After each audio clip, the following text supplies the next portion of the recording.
그럼 이번에는 집단 감염이 계속 발생하고 있는 요양병원 상황을 알아보겠습니다.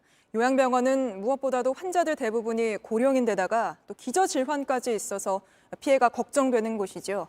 요양병원 앞에는 이혜원 기자가 나가 있습니다.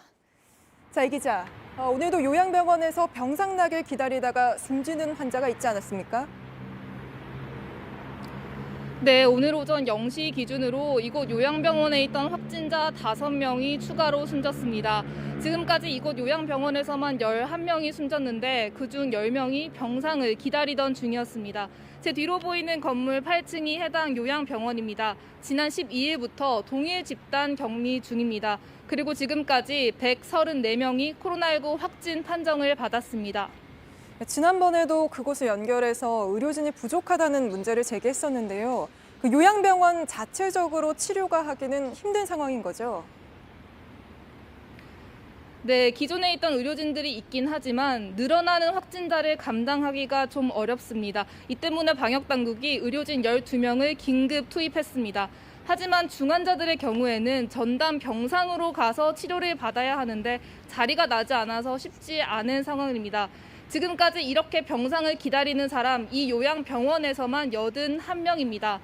병원에 자리가 나면 상태가 위급한 사람부터 옮깁니다. 하지만 요양병원의 특성상 대부분 고령이고 또 기저질환이 있습니다. 이 때문에 당장 증상이 없더라도 언제 증상이 생길지 모르고 또 언제 상황이 악화될지 모르는 위급한 상황입니다. 네, 지금 이 기자가 나가 있는 그곳 말고도 여러 요양병원에서 집단 감염이 이어지고 있지 않습니까? 다른 요양병원들도 비슷하게 힘든 상황일 것 같은데요.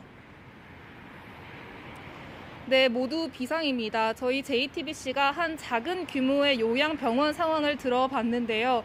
투석 치료가 필요한 환자의 경우에 투석 시설이 돼 있는 병상이 필요한데 그런 건 더 구하기 어려워서 적절히 대응을 하지 못하고 있다고 합니다.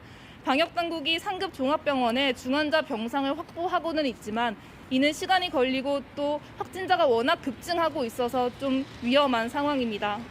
네, 알겠습니다. 이혜원 기자 여기까지 듣겠습니다.